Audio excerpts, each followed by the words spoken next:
Hi guys. Sorry, I got caught in the rain with the dogs and then scrambling here. For some reason it kept telling me that the meeting code was not valid. So I'm glad that's not the case. It was just the case oddly for me. No, So it was like that for us too. It's that like the one that you just posted was not valid, but then the one from like a week ago works. oh, all right. Okay. Well, I'm glad you figured this out. Hang on one second, guys. I'm trying to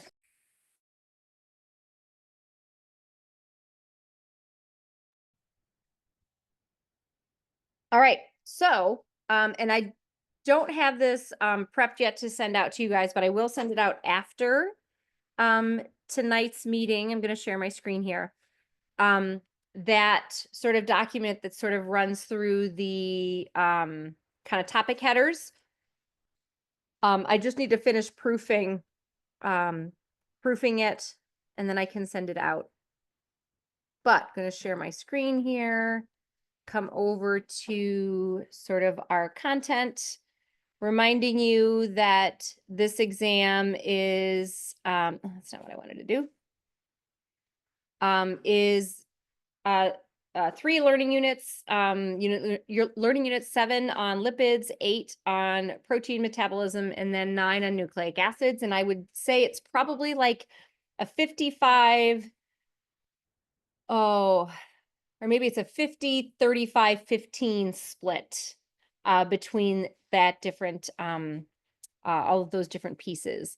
So, I need to move this menu bar out of the way here. Let's move it down here. Okay. So, and as I was working on some stuff with Julia, I think it was yesterday, Julia, when you were in my office, we realized that there's a couple of things that I'll make sure to tell you. Yep, you know what? We didn't get to that, or that's not anything that you need to know about. So I'll make sure to sort of highlight that. So, yeah, this was Jeepers. This is a long study guide. So sorry about that. Um, so, structural details. Again, think about the first slide that we had for all of our notes, where you basically have a common structure that you draw, a purpose that you think of for that fuel, a caloric value. Do you have reserves? What's the linkage? What's the monomer name? Like, imagine if I were to make a table for you that sort of has this information for these 3 pieces. Also, think about, even though the focus is not on carbohydrates, that high level piece might come into play here, sort of the kinds of stuff that it's been a thread throughout the course here. So let's think about lipids here. And so how the exam is structured is, you'll notice here that there's sort of a discussion of sort of digestion and transport pieces. And then there's catabolic and anabolic arms, and then there's sort of disease states. And so that's sort of how the exam is sort of broken up, is I sort of talk about those topic headers. So I'll give you some more detail after I proof it and send it out. But so when we think about lipid metabolism, there was a lot that we had to think about for digestion, particularly of exogenous sources, because we've got a water insoluble metabolite here.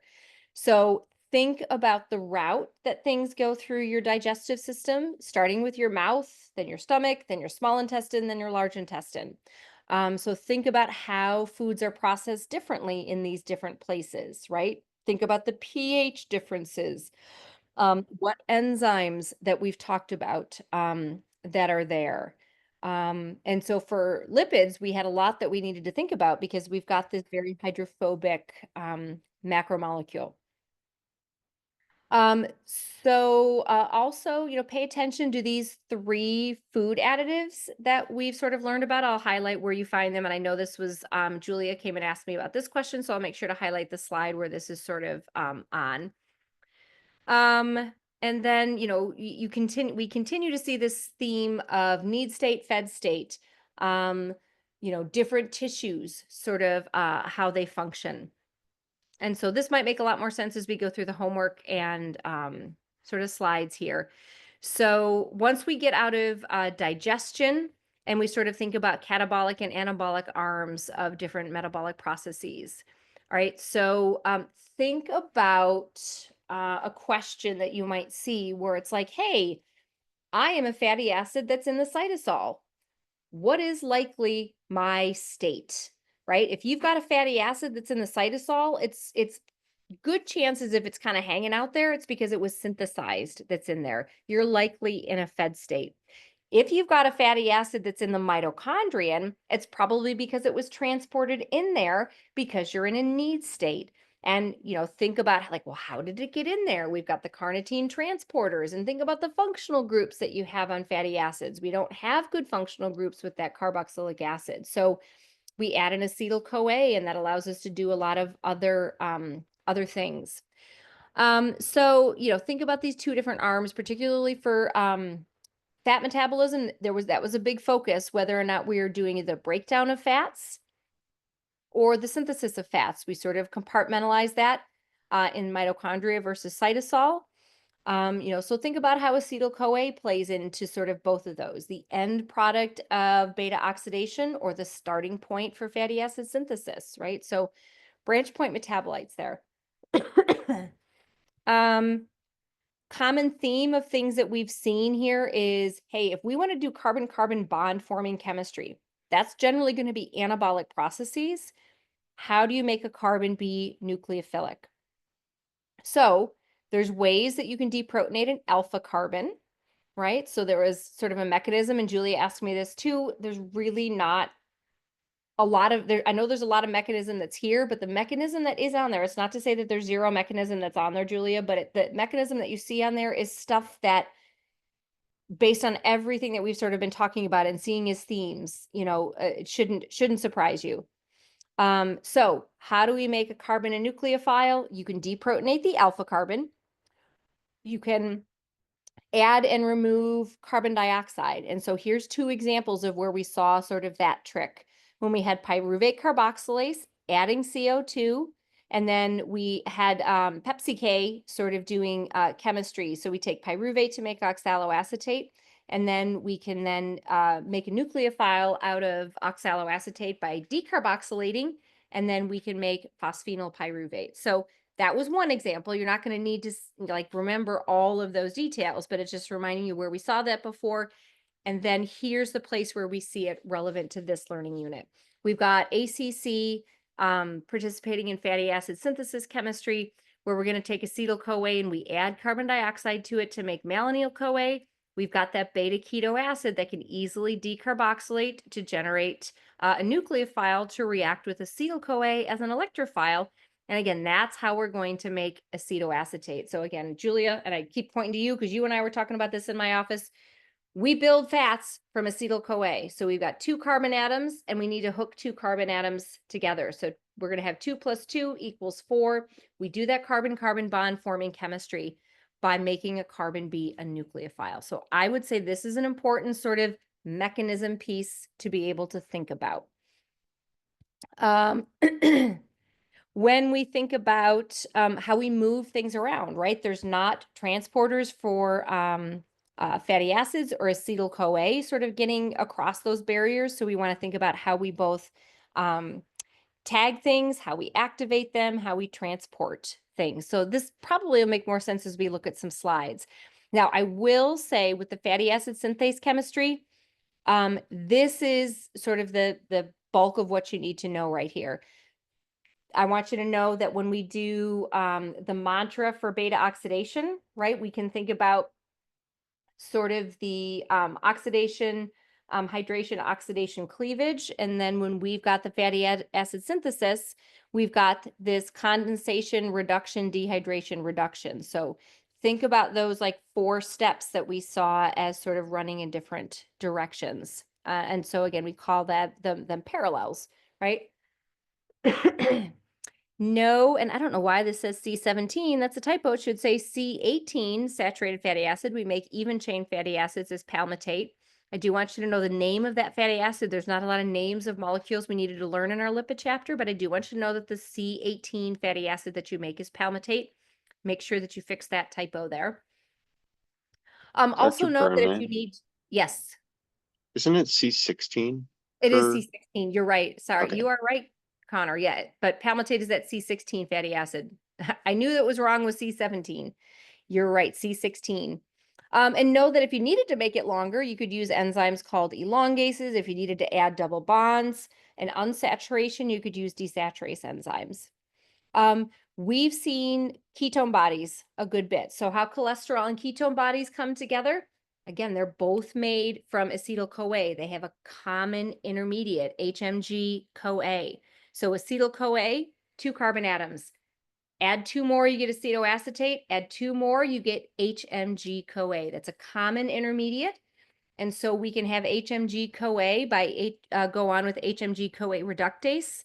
And that is the rate determining step for cholesterol biosynthesis. That's why statins sort of work on that. And this was something I went through again with Julia. We talked about cholesterol biosynthesis. Here's the math that I need you to know. There's some homework questions that you won't need to know.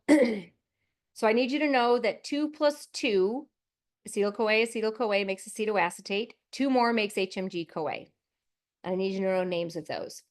You don't need to know any of the names for cholesterol biosynthesis, but I need you to know that 5 plus 5 plus 5 gives you 15. That's a magic number because then you take 2 of those and you make 30. So I want you to know those numbers as they relate to building cholesterol because cholesterol has those 30 carbon atoms as its precursor. These are 2 names that I want you to know. I want you to know the name squalene because that is the linear precursor to cholesterol. When you cyclize squalene by that enzyme squalene epoxidase, that's the name of that enzyme listed right here. Squalene epoxidase is the enzyme that forms all those rings in squalene to make the cholesterol precursor linosterol. I don't need you to know anything more, not even the fact that it's 19 steps, but you got a lot of functional group conversions to convert linosterol into cholesterol. Okay, don't need to know the structure of cholesterol or anything like that, but I would expect you to know that a 4-fused ring structure is a molecule like a steroid, all derived from cholesterol. So I'm going to finish up this little piece here and then we'll go over to the slides and the homework. Again, knowing that about 55% of your exam is going to be lipid based. So when we think about how we regulate pathways, need state, fed state, I'm going to go over, there's a really, really important slide that sort of, the titles were, it's all about ACC. That is going to be an important slide for you guys to know about. So we'll sort of go through it. When we talked about regulating cholesterol, we talked about receptor-mediated endocytosis. We talked about sort of both the importing and exporting aspects of regulating cholesterol. So serum levels need to be balanced because you maintain uptake of cholesterol from serum by receptor-mediated endocytosis, and you manage export by exporting HDL, right? And we sort of talked about those 3 cases. I'll show you that slide. We've got normal sort of cholesterol flux, if you will. We've got hypercholesterolemia, and generally that results from faulty uptake of cholesterol from your bloodstream. And then that odd disease, we've got Tangier's disease. Again, that's the improper export of cholesterol, but that's a very, very rare disease. So not only can you have faulty sort of serum cholesterol levels because you're not uptaking enough, but if you are producing too much in your body, that can be a problem. So we talked about how we transcriptionally regulate sort of in a normal state, and I'll remind you of what that slide is. So we talked about sort of that transcriptional regulator piece. We didn't talk a lot about gene regulation in this class, but this was sort of one story where I could sort of bring in that concept. So again, receptor-mediated endocytosis, that's what RME is here. So we've got sort of a slide and some homework on that. And then, know that statins are the drugs that regulate serum cholesterol levels, ultimately because they downregulate, this is how they work, they downregulate the synthesis of your own cholesterol. So what your body then is going to say is, hey, I don't have enough cholesterol inside my cells. What can I do to fix that? Oh, I can make some more receptors. to go on the surface. And then I'm going to pull in more cholesterol from the bloodstream. And so you lower your serum blood cholesterol levels by taking a molecule like a statin. So the statin doesn't necessarily directly pull in more cholesterol, but because you stop producing as much inside your cells, you're then going to pull it in at an increased rate from the bloodstream. Okay, so I'm going to pause there for a second, see if you guys have any questions on these 2 pages. I'm going to go over to our notes and the homework, and then we'll just see if there's anything else I wanted to comment on, slides that I want to highlight as they're relevant. All right, so as we sort of go through these slides here, I'm going to move you guys here so I can just see. All right. This is the slide that I'm talking about, like it's the first slide on every one of these learning units, right? It starts out with just 2 panels, carbs and lipids. And then our next learning unit has carbs, lipids, proteins. And our last learning unit, it's carbs, lipids, proteins, nucleic acids, sort of coming full circle to what we started out with in Biochem 1, where it's like, hey, there's these 4 biological molecules that you're going to talk about here. I actually pulled this slide up with Dr. Williams the other day because he was coming in. He's like, there's a student in my class and he's talking about like only eating fats, and you can't do that, can you? And so I pulled up this slide and showed him how ketone bodies and glucose and triglycerides work. But hopefully there's nothing on this slide that is not something that you already sort of have up here. When we talk about how to study for your final exam, a lot of these questions, or a lot of these slides that are in the very first part of our slide decks are going to be the level that you sort of need to know for your final exam. Let's see here. Next slide. So this was just reminding us again, when we have lipid metabolism, whether it's an endogenous or an exogenous source, once you get into cells, you know, what you do, is dependent on need state versus fed state. So fatty acids being broken down to acetyl-CoA being synthesized back into fatty acids, and then triglycerides, right? So overview slide kind of highlighting things.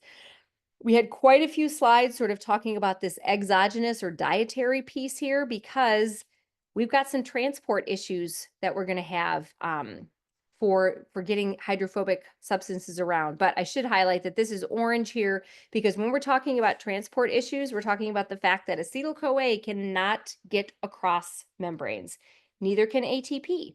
So ATP is a local use molecule, and acetyl-CoA cannot be transported as acetyl-CoA. So again, if you want to transport it out for global use, you need to make it into ketone bodies. So this slide is a pretty high-level overview slide in that regard. This was essentially your fundamentals quiz, sort of thinking about this content. So fundamentals level knowledge are things you want to know, not only for this exam, but also for your final exam. So we spent, like I said, a good bit of time on this slide and talking about how we digest lipids from your stomach. So you are going to see a question on your exam that's going to sort of ask you about, imagine taking this macromolecule from taking a bite of it to essentially it's getting into your cells. And you sort of, once you get into your cells, as this slide sort of highlights, it doesn't matter where it came from, the origin, whether it was endogenous or exogenous. But getting it to the inside of your cell, if it's an exogenous source, we've got a good bit of work to do. So think about the kinds of things that sort of happen in your stomach, particularly with lipids, because we've got a very hydrophobic substance. So we've got bile acids that are going to help. We've got enzymes like phospholipases that are going to help. Remember, those are going to be what are going to break our ester linkage in our triglycerides. Because what do we uptake in our small intestine? Monomers. So we can do fatty acids, we can do monoacylglycerides and diacylglycerides, but we just cannot do triacylglycerides. So physical mixing, pH of the stomach. You guys know what the pH of your stomach is? Show me with your fingers. It's down. Yes, Connor. Do you know a number? Very good, Madison. 2. pH of your stomach is about 2. pH of your small intestine? Do you know what your small intestine is? About 8. Okay, so significant change in pH as you go through that transit of your GI tract. As we've gone through these learning units, we've seen a bit more physiology too. So those of you who have taken physiology have probably talked about some of this stuff as you've discussed organ systems. Um, Talked about the small intestine. So when Julia was asking the question about there's something about like sucralose and aspartame and olestra, that's this slide. I want you guys to be able to think about food additives, and I want you to think about why we have them in our food products. So specifically aspartame and sucralose are sugar substitutes. And then we've got olestra or olein, which is a fat substitute. So I want you to know why we have them. So they're substitutes either for sugar or fat. Those are sort of the main things that when people want to eat something, they either want something that's, sugary, or they want something that's sort of salty savory. And the salty savory piece often comes because flavor molecules like to be with lipids. So fat is not flavorful by itself, but you often carry flavor molecules with fat. So you want to have diet foods, you need to have sugar substitutes, you need to have fat substitutes. Olein or olestra is your fat substitute. We've got aspartame, which is a small little peptide, right? This is going to relate to another story when we talk about PKU. So we'll come back to this guy. Okay. And then we've got sucralose here, which is a trichlorinated version of sucrose. So fundamentally, and it's not written on this slide, but I do want you to know this. If something is a food additive and it's non-caloric for one of three reasons. It either never comes out of your GI tract, it's has functional groups that allow it to never be metabolized, or it is metabolized, but you need so little of it that you basically can count it as 0 calories. Okay, I want you to know for these three molecules where they fall in these categories. Olestra, remember, this is the one that has the warning label that says may cause oily, runny stool. The reason is it never comes out of your GI tract. You cannot break the ester linkage that hooks these fatty acids onto a sugar. That's not a biologically relevant molecule. So you don't have the enzymatic machinery to break it apart. And so it never comes out of your GI tract. Not worth any calories, even though it's made from fatty acids and sugar. Okay. So when we think about why this may be a problematic molecule, yeah, you eat too much of it, it's going to give you oily, runny stool. That's no fun. Okay. Aspartame. This is actually a little dipeptide. Show me with your fingers how many calories are peptides worth. 4 calories per gram. So this is still worth 4 calories per gram, but because of the hundreds of times sweeter than sugar that it is, it doesn't matter. So this is something that comes out of your GI tract. It's in your bloodstream and it actually is metabolized, but there's so little of it that you actually need to register the sweet receptors on your tongue. Doesn't matter. Okay. Iron it for Sam for tomorrow. Yeah. So here's why this molecule is problematic. There's a whole story about PKU, which I'll get to in a second. And there is the potential that it produces a little bit of methanol. But we sort of talked about this, the amount of methanol that's produced by this, not anything that's problematic. It's more if you have PKU that it's going to be problematic. Last piece is sucralose. And again, I don't have a structure of it here, but if you can envision the structure of sucrose is a disaccharide of glucose and fructose, right? Has a bunch of OH groups that are there. 3 of them are replaced with chlorine atoms. That makes it so that you can't break the linkage in your GI tract. So this molecule never gets out of your GI tract. So it falls into the, never even gets into the metabolism piece. But even if it did, you actually would fail in glycolysis because at times there's a chlorine there when there needs to be an OH in order to do chemistry. Okay. But again, this is a sugar substitute because it triggers the sweet receptors in your mouth. Okay. Once you get something past your mouth, it doesn't matter if it's sweet or not, right? We need to get it past this filter, if you will. Those of you who are sugar addicts, I am raising my hand. Okay. Now, why this is thought to be problematic, and I actually don't look like I have it written on this slide here. It is the effect on the microbiome by sucralose is not well known. And so there's concerns if it's something that could be toxic to your microbiome, that could be problematic. So you are going to see a question on your exam sort of asking you about food additives. And these are the three that I'm going to ask you about. And I sort of ran through sort of the pieces of information that I want you to know about those. Okay. So put a star by that slide. We spent a good bit of time talking about how we circulate lipids in the bloodstream. So I do want you to know the different proteins that are involved in complexing with lipids. Okay. There's 4 that I want you to know about. Okay. The first one that lipids are going to encounter from your diet is they're going to encounter fatty acid binding protein. I'm going to flip back to this slide just for a second because this is where we first introduced it.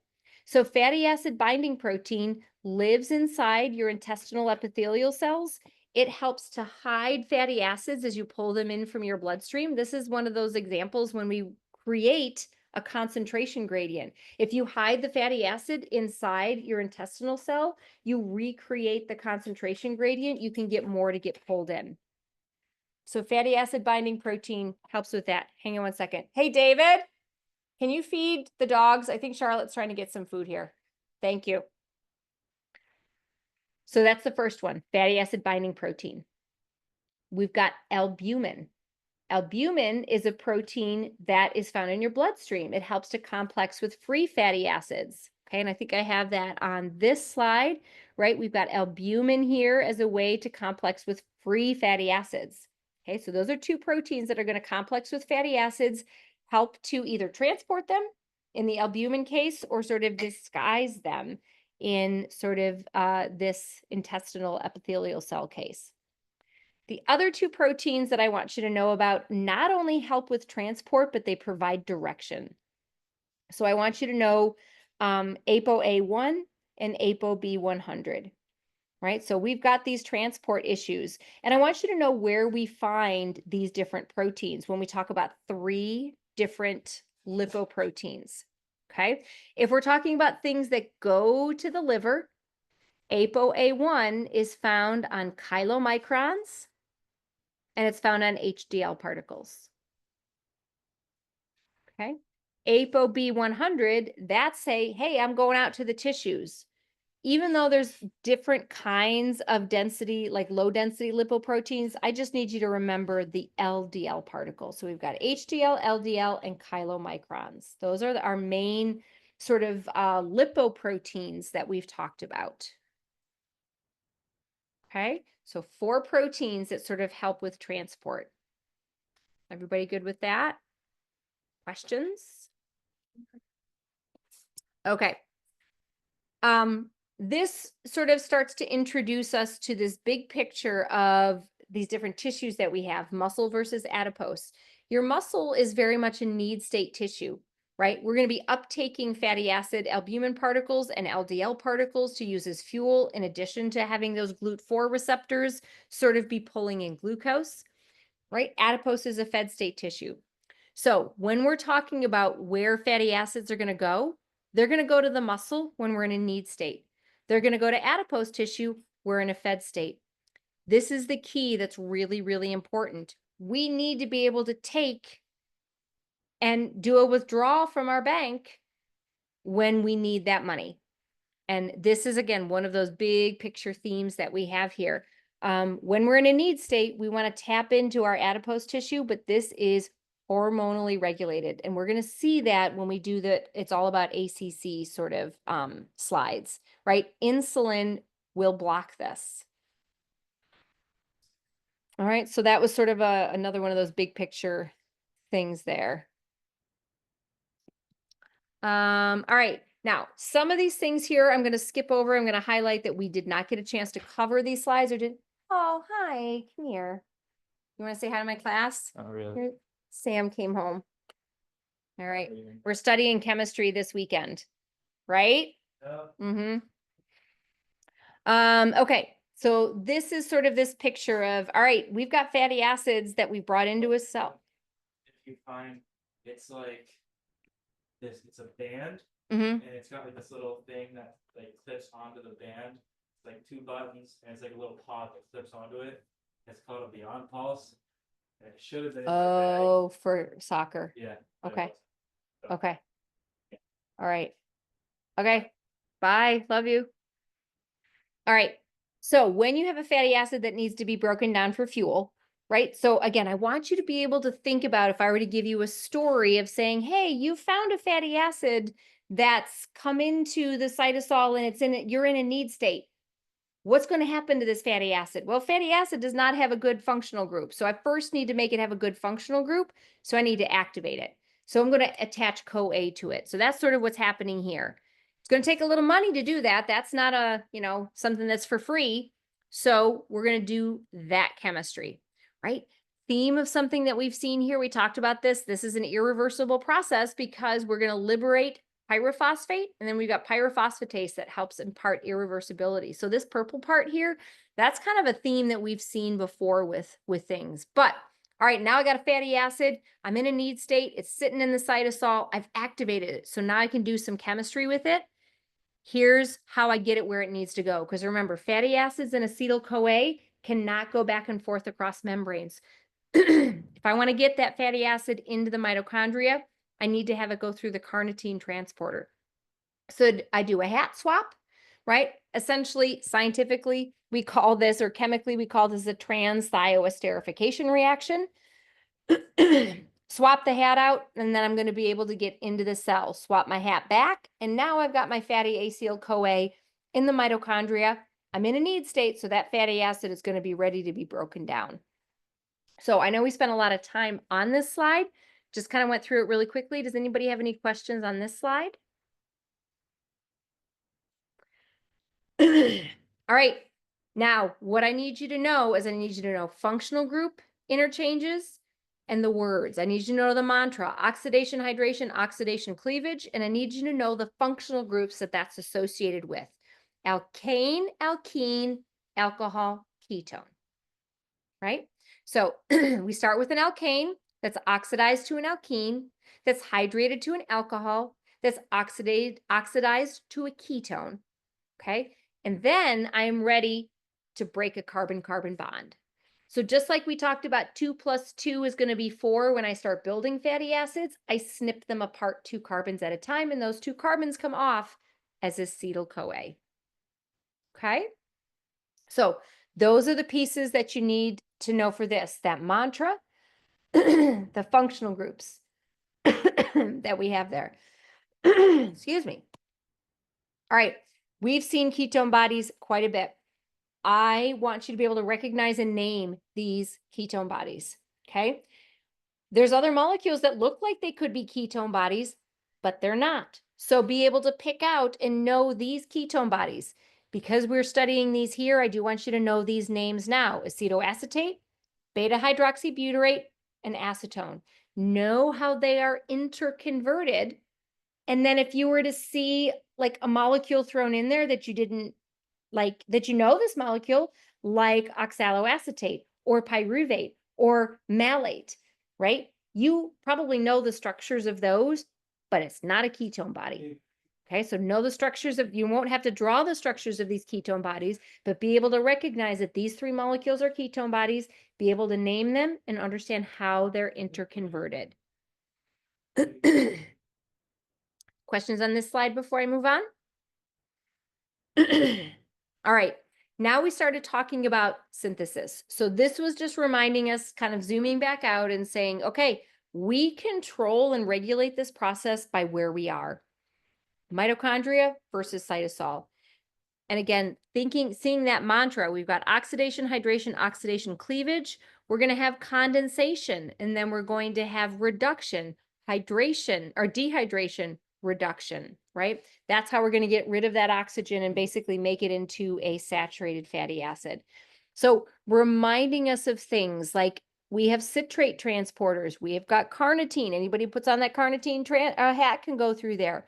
We do not have transporters for acetyl-CoA. So one of those big picture things to be thinking about as you study for the final exam too, for a lot of these branch point metabolites, and you'll have a list of them as you go to study for the final exam, what are ones that easily transport, that we've got transporters for, and what are ones that we really tightly control their transit? So we'll review that when it comes time for the final exam, but this just reminded me of that here. So this was just kind of reminding you about how we're going to lead into synthesis now. So again, thinking about that piece, like, hey, how do I know if I'm in a fed state? Oh, if I'm in a fed state, I'm going to have excess acetyl-CoA. Where is excess acetyl-CoA likely to be? Oh, excess acetyl-CoA is going to be in the mitochondria because I'm going to be making it from either pyruvate dehydrogenase chemistry if I've got carbohydrates, right? Now, here's the thing. I'm not likely to be taking lipids and breaking them down into acetyl-CoA and then making them back into lipids. So this is generally from carbohydrates that we're focused on here, but it's going to be in the mitochondrion. We went through a good bit of understanding of how we get acetyl-CoA. There's no transporters for acetyl-CoA, how we get that out into the cytosol, okay? Because that's where we're going to be doing our fatty acid synthesis. Think about what we talked about when we did gluconeogenesis, right? We had to dip into the mitochondrion to use pyruvate carboxylase in order to make oxaloacetate, right? Because we had to dip into the mitochondria, like we had some transport issues to think about with gluconeogenesis. The same is sort of true here with this anabolic process. So, be able to think about how we can do this process. In this case, we can take acetyl-CoA, we can make it into citrate. We've got a citrate transporter, right? So we've got citrate synthase and then citrate lyase. Once we get once we get acetyl-CoA out into the cytosol, now we're ready to do fat synthesis. So again, thinking about that piece of, hey, you're in a need state. You've got a fatty acid in the cytosol. What are you going to do with it? Oh, I got to activate it. I got to put on that red hat. I got to get it into the mitochondrion, and then I can do beta oxidation. Okay, you've got acetyl-CoA in the cytosol, and you've got excess of it. What are you going to do with it, right? So be able to think about that. I must be in a fed state then. So we've got additional sort of tagging and activation that we have here. And I don't remember who came into my class or my office or sort of, Julie, it may have been you as well. I think, and I'm realizing now, this is one of those things that's helpful. Like you may realize, oh, now I understand why I'm getting sort of confused at times because we talk about activation and transport here. This is activation and tagging. So it's easy maybe to, oh, maybe that's why this can be confusing is we're talking about two different sort of processes, fatty acids being broken down versus fatty acids being synthesized. But what is really fundamentally going on here is I've got all of this excess acetyl-CoA that's now out in the cytosol. Just like we talked about needing to make a carbon-carbon bond, you need to make somebody be a nucleophile and somebody be an electrophile if you're going to do bond forming chemistry. So what we can do here is we can take and we are going to have ACC sort of make malonyl-CoA, right? Acetyl-CoA wants to be a nucleophile. Well, we can do that trick. We can add a CO2 on. One of these B vitamin things, you should be thinking about your B vitamins too. Like, oh, geez, if I want to do addition of CO2, I need to have biotin. I need to have vitamin B7 for that. Oh, if I want to decarboxylate an alpha keto acid, anybody know? Rapid fire Jeopardy trivia. What B vitamin do you need for that if you want to decarboxylate an alpha keto acid? This is going to be final exam sort of stuff. We have 7 right now. Julia very quietly is showing, oh, 1. Is that what you're showing me? 7? 6. Nope, not B6. B1. B1. Who said B1? Madison, very good. Yep. So vitamin B1, we're going to need TPP for that. So You need to know your B vitamins for your final exam. We've seen them all. They're going to just kind of come back to roost for your final exam. Okay. All right. So we need to make a nucleophile, make an electrophile, and then we basically need to load everything on our fat synthesis machine. That's fatty acid synthase. So that's what this is about. We need to activate one guy to be a nucleophile, and we need to basically load all of our parts onto fatty acid synthase. And we didn't go through any of the details of that, so I'm going to skip through those slides when I get here. But we essentially have CoA. So here is CoA. We never really looked at the structure of CoA much. This is the structure of CoA.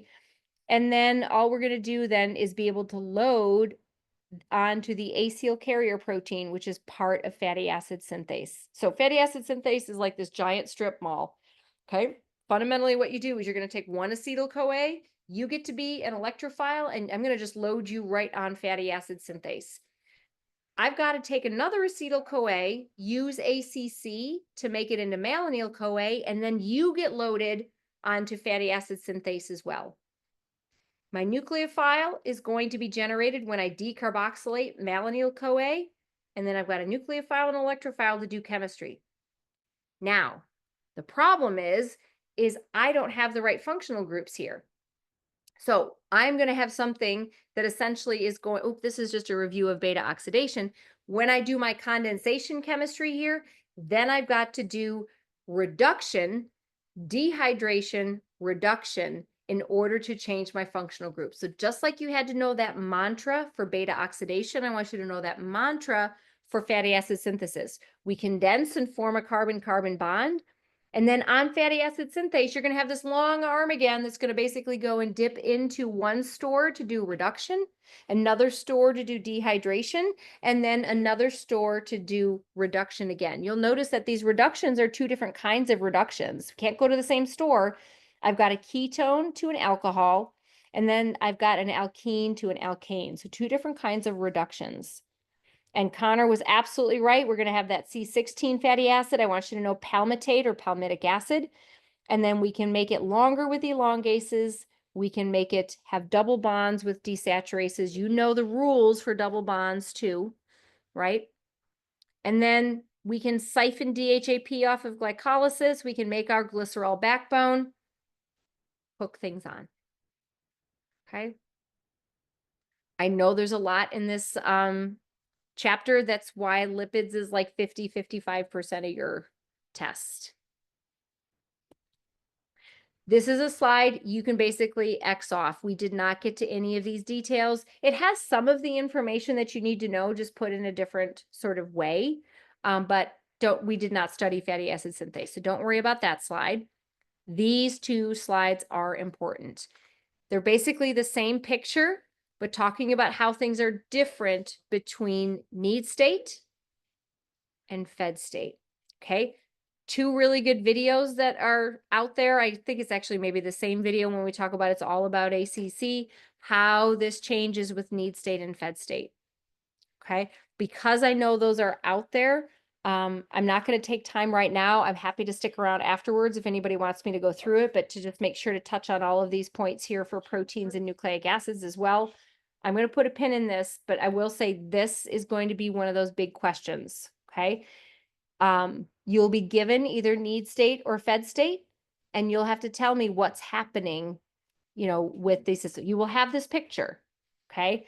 There may be aspects of it that are like blocked off so that you don't you're going to have to know what certain steps or things are, but you'll have this picture as a way to help sort of describe what's going on and walk me through what happens if you're in a need state. And I actually think, looks like maybe I've got some duplicate slides in my slide deck here, or maybe they were just reminding us as I was making videos here. When we're talking about transport, we've got receptor-mediated endocytosis. So again, there's a good video out there that runs through the details of how receptor-mediated endocytosis works. Ooh, an important thing to know, there's two different kinds of organelles that have high pH and low pH. What's the one that has high pH?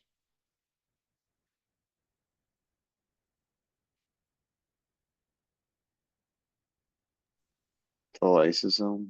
Lysosome, and what has a low pH? Endosome. Endosome, very good. Okay, so be able to think about how this receptor-mediated endocytosis process works, and particularly, and we'll see this when we look at a future slide here, how it can go wrong with somebody who has familial hypercholesterolemia, right? So genetically related high cholesterol levels in your blood.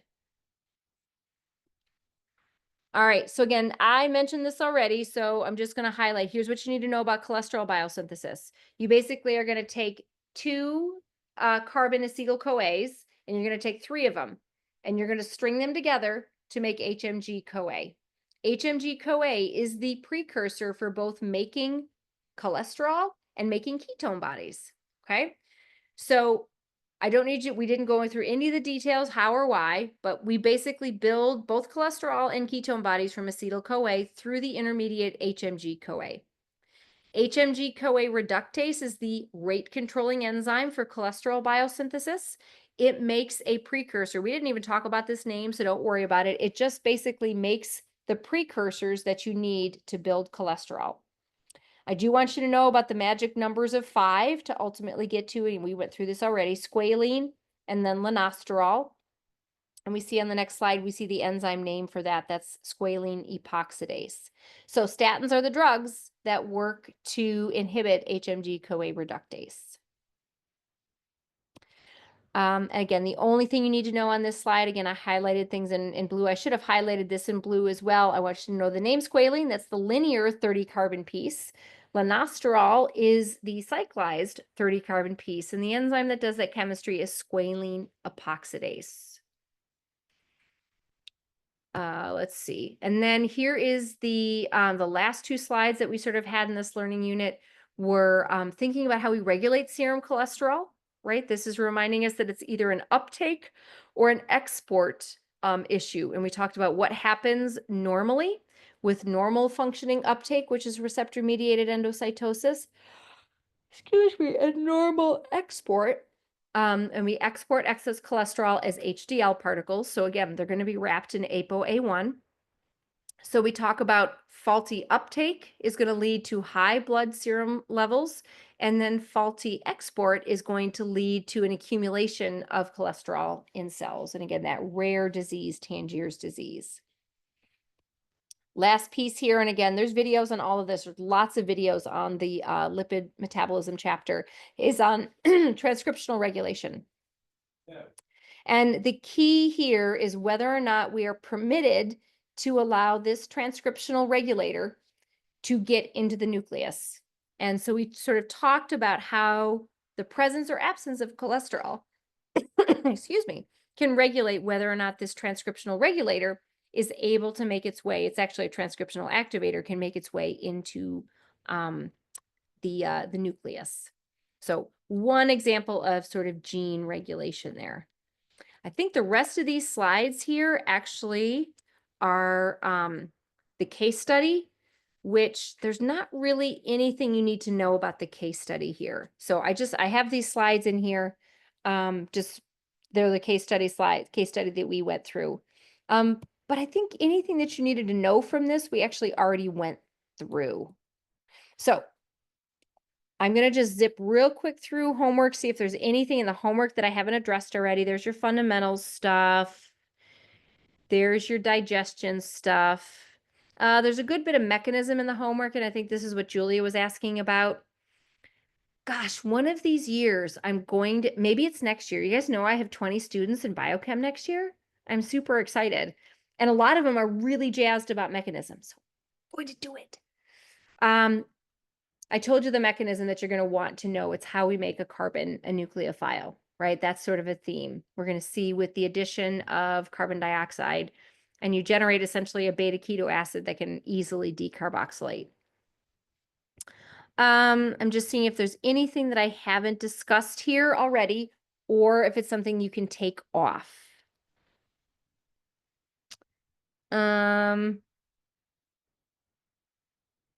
So again, this table 9, I mean, we sort of talked about it, like, okay, what's the functional group that you start with? What's the functional group that you end with? What is that chemistry that does it? and what's the cofactor that helps with that. So we've already sort of talked about that. Yeah, then the 10 is another mechanism. Here again is thinking about, you do need to know 11 is those ketone body structures, know how they're interconverted. We talk a lot about branch point metabolites like acetyl-CoA. Let's see. Another mechanism. 14 is a mechanism. 15 is really about ACC. 16 is a mechanism, so don't worry about that. Yeah, 17 you can totally eliminate because we didn't do that. And then the rest is mechanism there. Highlighting, I just kind of took a cheater's way and I said, oh, see your notes on this. So you are going to see either question 19 or question 20. I encourage you not to use the entirety of your time to just copy that from your notes. But you are going to need to think about lipid regulation in either need state or fed state. And so I put those slides in there. And then there's the transcriptional regulation, and then sort of normal export or import. So that's just what those slides are. So we spent most of our time here, I apologize, on lipids. I'll be able to go through proteins and nucleic acids much more quickly, but I wanted to see if you guys had any questions. Let me go back. Study guide here. I don't think there was too much that I took off of the study guide other than fatty acid synthesis. So, I know that sometimes it asks us about like homologs, like from the citric acid cycle. Will we need to keep that in mind, or should it just be the I wouldn't worry about that for this, right? I mean, I know exactly what slide you're talking about because it's like, oh, hey, when we talk about beta oxidation, we can see we did that same chemistry with succinate, fumarate, malate, oxaloacetate. No, don't worry about it. I think that was the only homolog that I saw here in this learning unit. All right, I'm going to dip into proteins right now. Again, little bit to think about with exogenous and digestion pieces. So again, I'll talk a little bit about it as we get to it, but highlighting you do have some early protein digestion that happens in your stomach with the enzyme pepsin. So do want you to know enzyme names for things. And then in your small intestine, that's where they're going to encounter serine proteases. You guys remember where serine proteases are made? Was that a nope, Julia? it was proteasome? Oh, no. Proteasome is where we're going to be degrading some proteins. So where are serine proteases made? Pancreas. Yes, it is an exocrine function of your pancreas. Okay, so remember we talked about exocrine functions are where we secrete enzymes into the external environment. Endocrine function is where we secrete hormones into the bloodstream, right? So starting with learning unit 7, 8, and 9, and especially in 10, those of you who've taken physiology, you're going to see a lot of parallels to things that you've probably already learned there. And then we talked about, particularly with protein digestion, when you have leaky gut, that's problematic because most immune responses, like when people have a food allergy, it's generally to a protein. And so when you have leaky gut and you get small pieces of protein out into your bloodstream, that's how leaky gut can cause problems and can cause autoimmune disease. Let's see. We talked, and this was part of your fundamentals quiz, when you have endogenous sort of protein turnover, you're not digesting those proteins because you need them for food per se. Now, if you are in a fasted state, you are going to need to tap into particularly glucogenic amino acids because you're going to need them to use for gluconeogenesis. But largely, it's sort of a turnover. It's regulation via availability. It's malfunctioning or excess enzymes or tissues that need to be sort of degraded. And so we talked a little bit about, and I'll get to those slides, sort of the lysosome and non-specific degrade. You need to charge it? Okay, I don't have a charger here. I don't think. Okay, we'll figure it out. Do you have PSSAs tomorrow? Okay. And then here, Julia, here's your proteasome. So proteasome is essentially a death capsule, if you will, where if you are tagged with ubiquitin, you get trafficked to the proteasome. So if you get a ubiquitin tag slapped on you, you're going to the proteasome to be degraded. Again, highly selective. You have to have the ubiquitin tag, and there's certain sort of, you do not need to remember like the names of these, but again, by the time you have your final exam, you need to still know your single letter amino acid codes, correlating them to functional groups that you see. When we think about the both catabolic and anabolic arms of proteins, right? Remember, we are not breaking down proteins for fuel. We are breaking them down largely for building blocks. But if you do need to fully catabolize and break them down, we need to separate them. So be able to draw a generic amino acid and say, okay, fundamentally, at some point, I need to funnel all of the nitrogen to 2 amino acids. What are the 2 amino acids we're going to funnel the nitrogen to?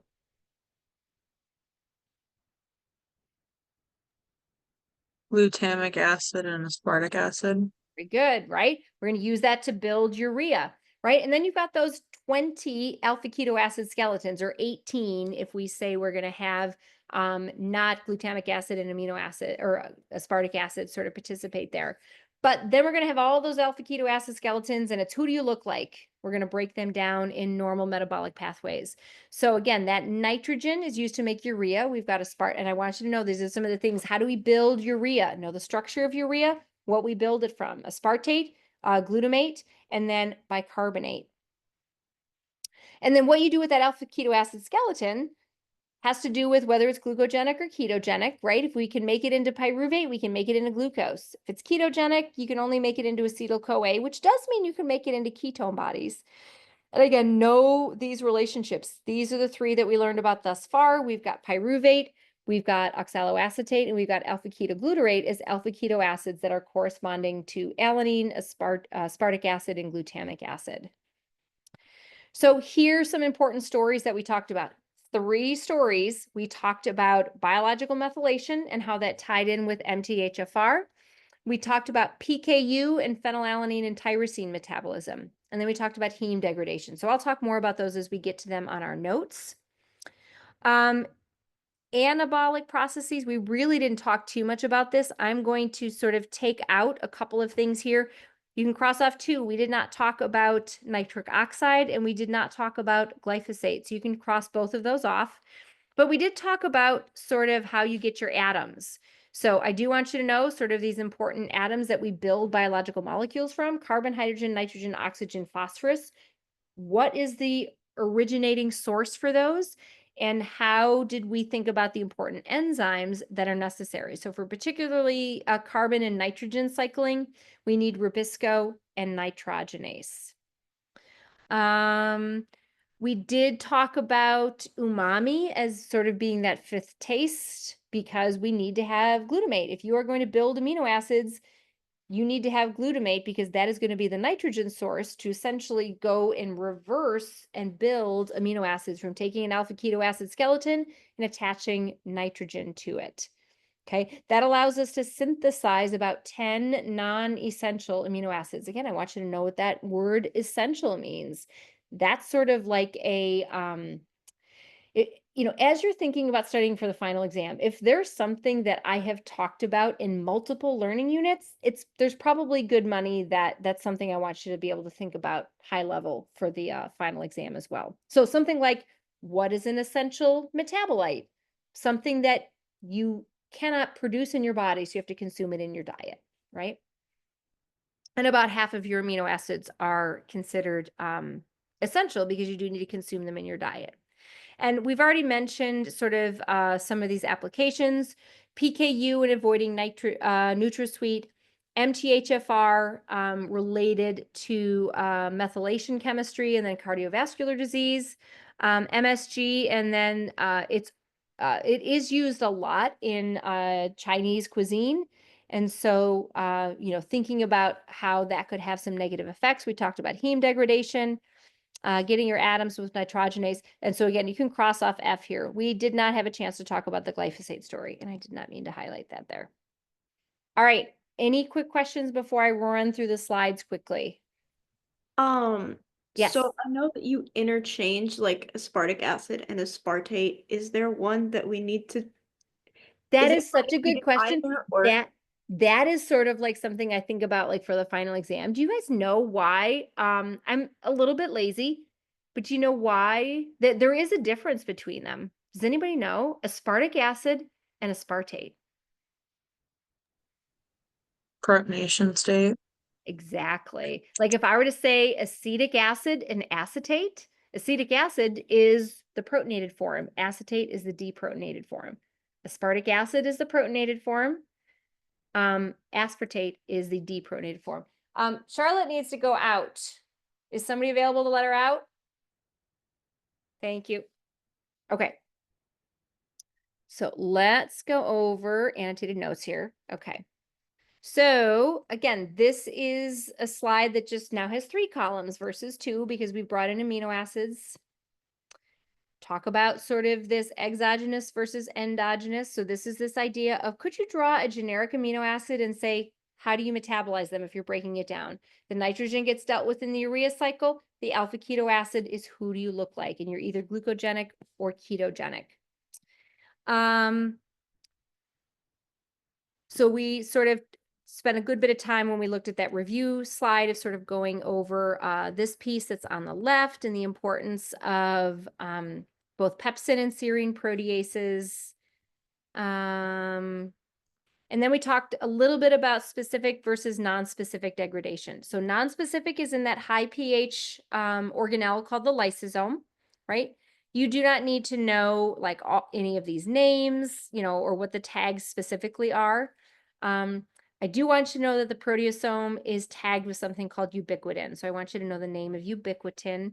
And again, that's a specific degradation pathway. Non-specific is anything that gets thrown into that garbage disposal of the lysosome is going to get broken down.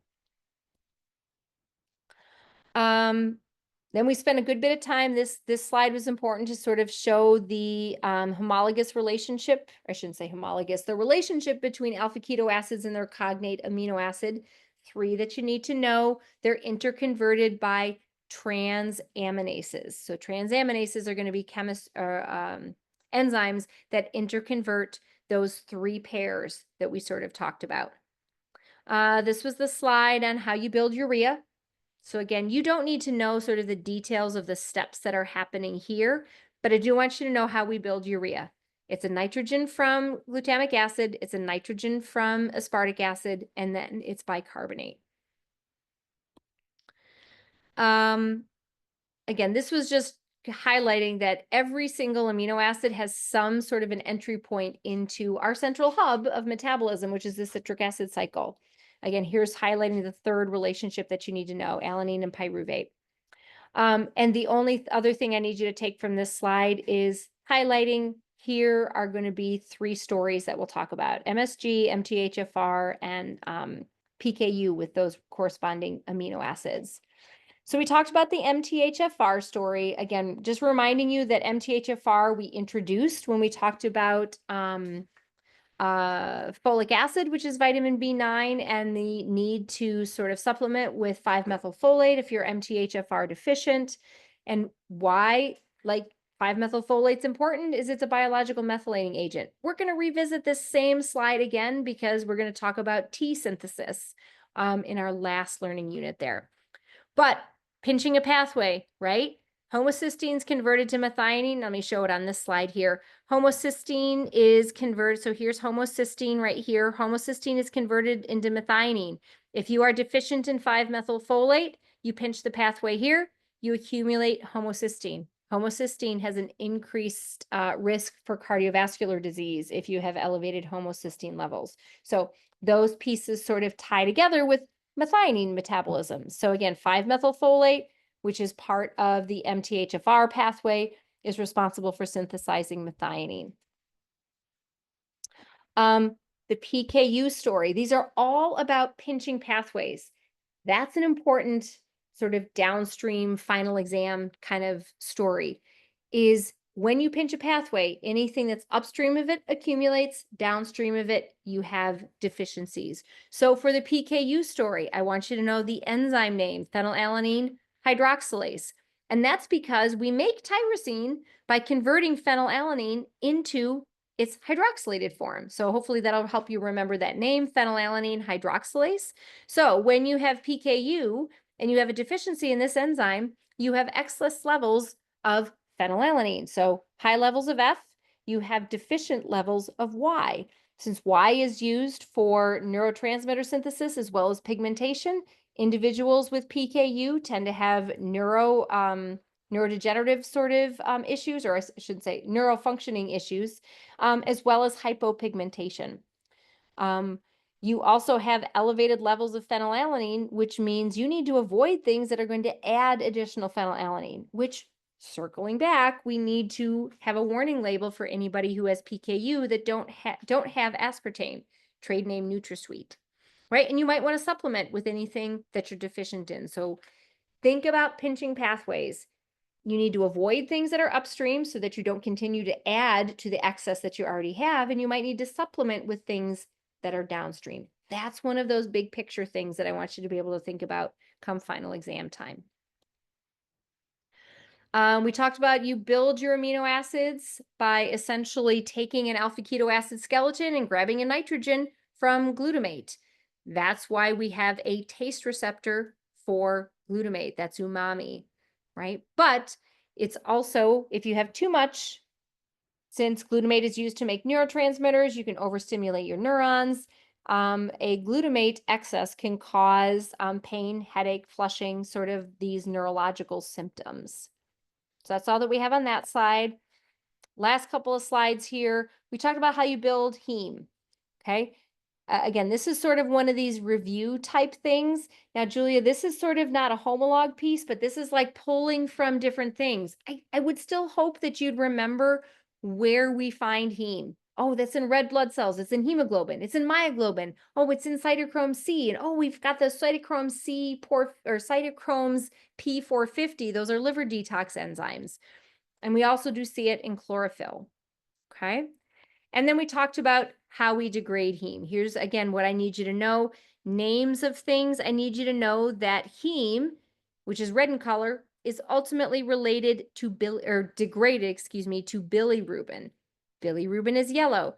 If you have an inefficiency to rid your body of bilirubin, either in your urine or your stool, it's going to accumulate. That leads to jaundice. Okay.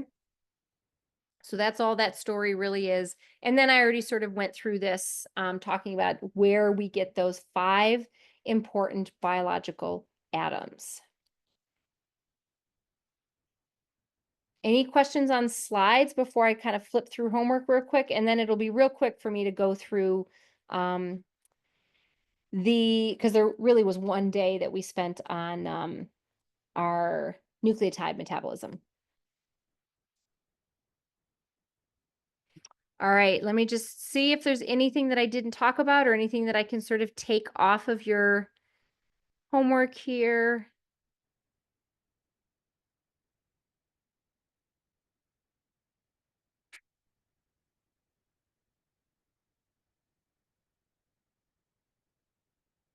Oh, I did not discuss this, so you can take question 5 off. We didn't talk about regulatory and housekeeping genes and proteins, so don't worry about that.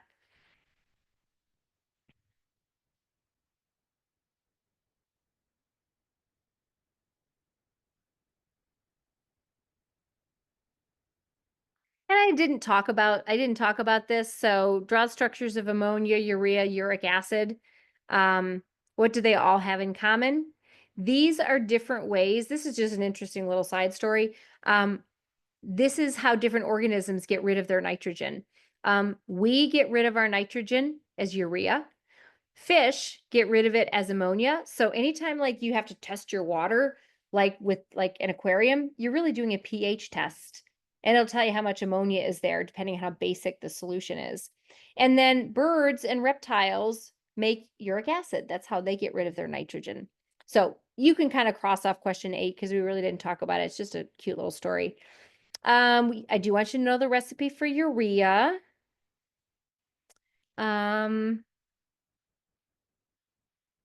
This is stuff that we've talked about multiple times already, like how the Atkins diet works. Here is sort of that, methionine, homocysteine story. So we talked about that. Here's the PKU story. Essential and non-essential. We've talked about that. Recipe for heme. Yeah, you probably can, you can take off question 15 because we didn't talk about nitric oxide.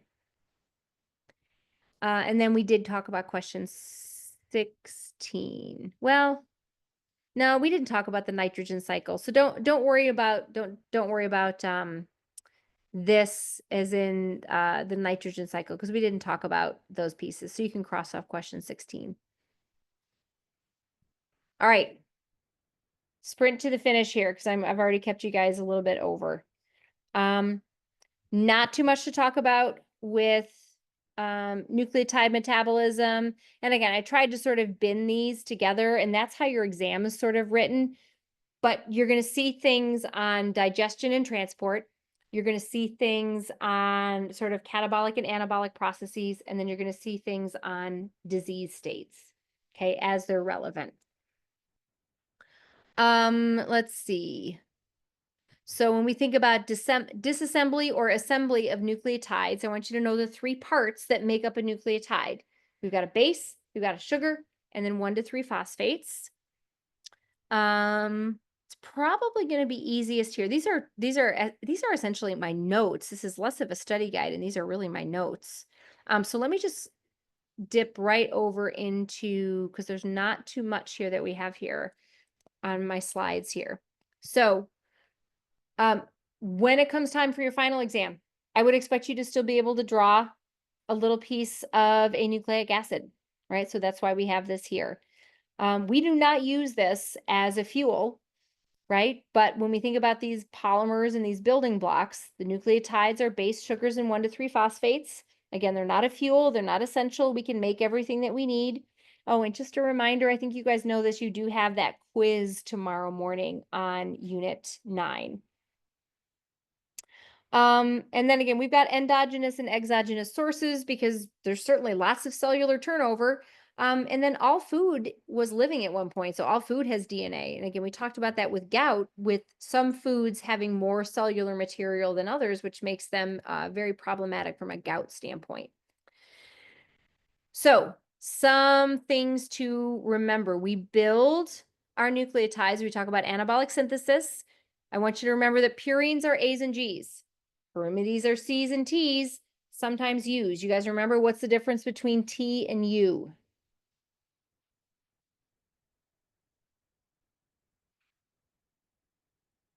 U is made into T by adding what? A methyl group. A methyl group, right?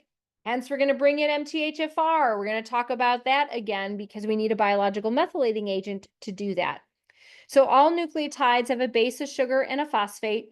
Again, what makes pyrimidines different from purines is the nature of the base. It's a single ring base for pyrimidines, a 2-ring base for purines. I do want you to know who pairs with who.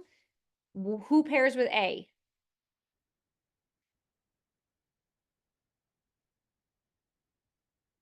Nobody wants to answer.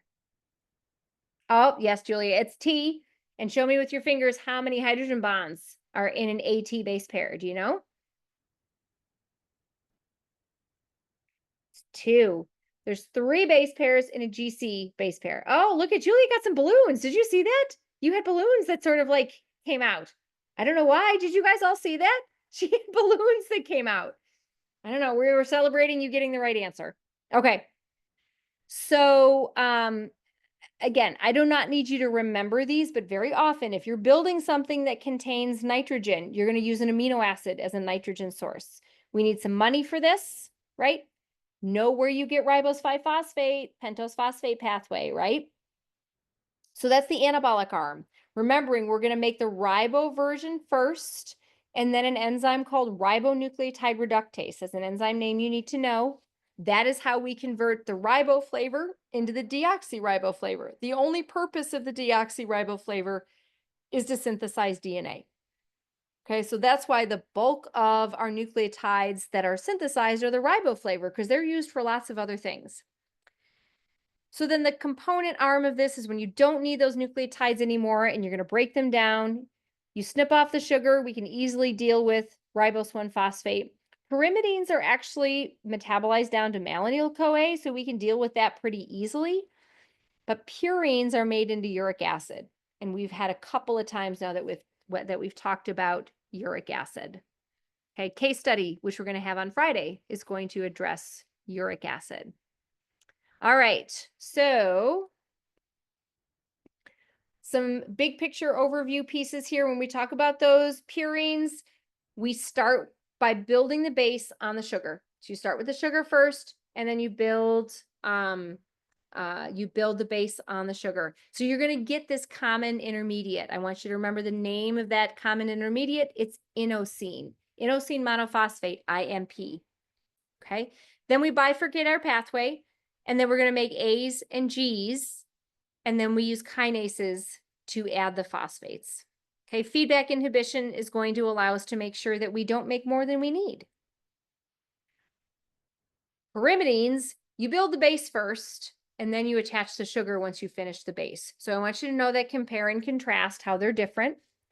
So it's a sequential synthesis process. If you're building the base first, what's going to happen is you take your atoms, you've got your carbon atoms from bicarbonate, you've got glutamine, and then you've got ATP, and you use an enzyme called ATCase. We really didn't talk about this, so don't worry about knowing that name, okay? But ultimately, you're going to get to UMP. So you get to sort of that common intermediate. UMP is made to UTP, and then we do a conversion to make UTP into CTP. Okay, but here's the part that I really want you to know. It's less important that you know this. Anything that's in blue is kinase stuff. We know that happens. This is the important piece that we deal with later on. When we have UMP, we're going to have ribonucleotide reductase chemistry makes it into DUMP, which is an intermediate that really doesn't have biological function. And then we biologically methylate DUMP to make DTTP. And that does have biological relevance, right? Because we're going to have that be a building block for DNA synthesis. So this is how chemotherapy drugs, or some of the ones that we learned about, are going to function. So we'll get to that in a minute. We've already talked about this. This was just a slide that showed us the structure. Again, this is just a good slide to highlight. Purines have the 2-ring system. Pyrimidines have a 1-ring system. Reminding you of the central dogma. I hope that's something that's sort of ingrained in your brain as a biochemistry major or somebody who's taken a year of biochemistry, right? But just reminding you that it's the opposite sort of sequence. We do the ribo to the deoxyribo when we have ribonucleotide reductases. This is just sort of reminding us of the same chemistry that we just saw on the last slide, but putting some names to these processes. These are 2 enzyme names I want you to know, and we're going to see how they relate to chemotherapy sort of drugs. Thymidylate synthase. This is the enzyme that generates the T nucleotide from the U nucleotide by adding a methyl group. Okay. Now, we have a drug that can inhibit thymidylate synthase.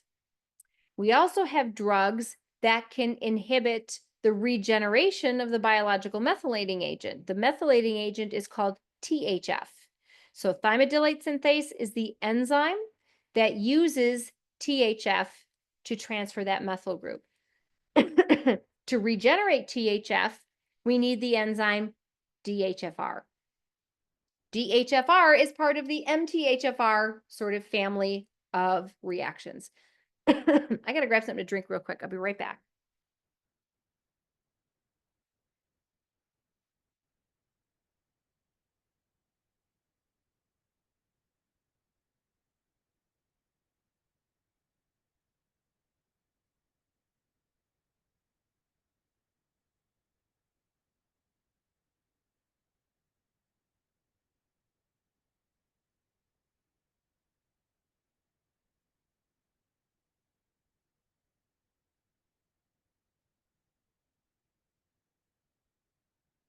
All right. One more slide, I think. So this just, again, ties in. Here's where DHFR comes in. Okay, it is responsible for converting DHF to THF, so it's sort of part of the MTHFR story. And then this was the slide that really showed us how we inhibit thymidylate synthase is we throw in a fluorine analog of DUMP, and it's a suicide inhibitor. It irreversibly binds. And so it gums up the enzyme there. Fundamentally, the consequences is we can't make the TTP building block. So we can either inhibit the enzyme that makes T directly, or we inhibit the ability to regenerate that biological methylating agent. Both ways have the same consequence of we are going to decrease the concentration of the T building block, which means you slow down DNA replication. The last piece, and this is the very last slide that we went to, and then I'm going to sort of go here and remind you, I put this in there. I just took a picture of the board. I have not yet had a chance to sort of make a video out of that slide.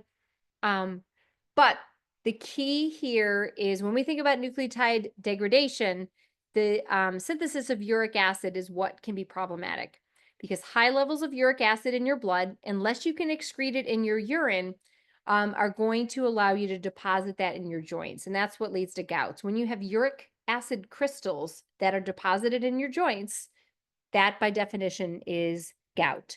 So here's how some drugs will work. Again, part of the theme that we see here in this exam is we talked a lot about disease states. So I want you to think about the different drugs that we talked about that affect different disease states. So in this case, whether you're an A or a G purine that is being degraded, you're degraded back to that a common intermediate called xanthine. And then an enzyme called xanthine oxidase is ultimately what produces uric acid. So even though we show A's and G's going directly to uric acid, here's the process that it happens with, and then we've got this enzyme called xanthine oxidase. This is where drugs that treat gout will inhibit. And you might say that seems really, counterproductive, but what you're not doing is you're pinching the pathway here, so you do not produce uric acid, and you accumulate xanthine, which just finds another way to be excreted in your urine. So you do not synthesize the uric acid, which is problematic. Okay. Now, we highlighted that, and again, the next slide is going to expand just a little bit more on this. This is going to be something we'll talk about a good bit in our case study on Friday. But fructose metabolism is known to contribute to elevated uric acid levels. Now, here's how that happens. So a reminder of things that we've talked about. If you've consumed excess levels of fructose, say you have a high level of high fructose corn syrup that you're consuming, the enzyme fructokinase in your liver is going to operate in an unregulated fashion. Okay, fructokinase is going to take ATP, take the gamma phosphate off of it, transfer it to fructose, and generate F1P.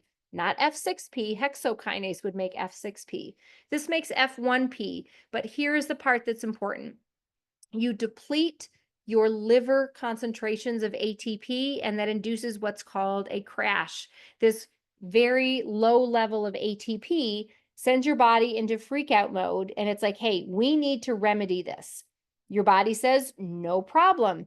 We'll take all of that ADP that's been produced, and we'll say, okay, 2 ADPs, one of you give up a phosphate, one of you take it on. The enzyme that does that is called adenylate kinase. And we, voila, have made and fixed our ATP problem. But now you've got excess levels of AMP. You basically just kicked the can down the road. Now, another enzyme name I want you to know is AMP deaminase. So there's adenylate kinase, which takes this ADP group, swaps the phosphates. This basically takes AMP and removes some of the amine groups on it, okay? Basically, you generate IMP, and then that same enzyme that we talked about with gout, xanthine oxidase, can take IMP and convert that into uric acid. So a whole pathway that basically allows us to connect excess fructose to excess uric acid. Now, Why is that problematic? Well, excess uric acid is known to upregulate lipid synthesis. It upregulates the deposition of lipids in visceral fat, including your liver, so it can lead to non-alcoholic fatty liver disease. And again, this is a very inflammatory state. Now, if that happened for 6 weeks out of the year when fruit was growing, no problem. That's actually a great thing to happen because you can put on a lot of weight. You can sort of withstand the famine time that's coming. But living in sort of the food abundance that we have nowadays really means that excess exposure to fructose can put you in sort of a chronic state of lipid synthesis, visceral fat deposition, and inflammation. So that is a lot. I don't think there's anything on the homework slide that we haven't talked. There's probably stuff I can take off homework here. Yeah, because we don't need.